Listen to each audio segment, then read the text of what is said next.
badan anaga qofka lacag badan iyo waxaas kuma xujeen bas kaliya waxa khidmo yar oo meesha ay ku socon karto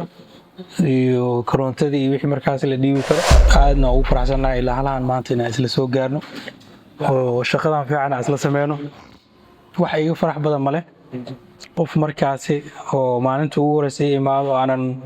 waxba aanan soo sameynin oo maantana asigoo marka projectiisa soo gudbiyo oo dhahay waa kana project aanan soo gudbiyay weligeena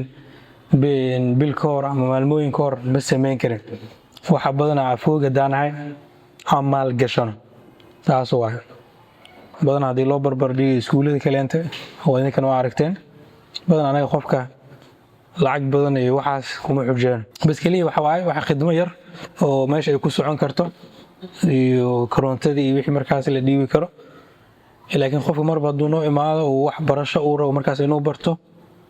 aadna uma sii xujeen oo waa soo dhaweynaa idinkan waa aragteen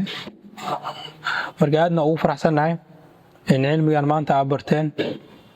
in aad ugu shaqeyn doontiin diintiina dadkiina iyo dalkiina wax badanna markaas aad ku faa'iidi doonaan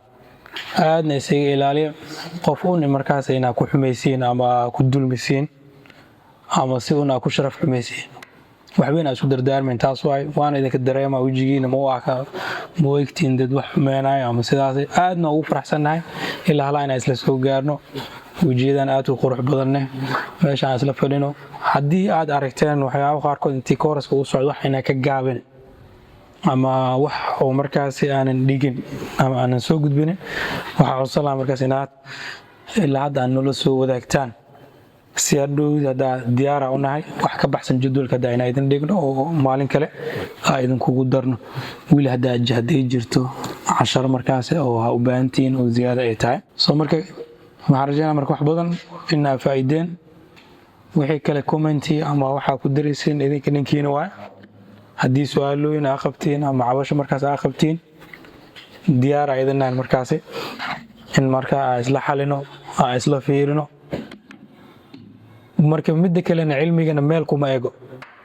macnaheedu maanta kugu dambeysay video editing ina barisid macnaha khatar tahay ama bis waa meeshan ku eegay ma aha dadka waxay isweydiiyaan waxa qofka dooro inuu professional u noqdo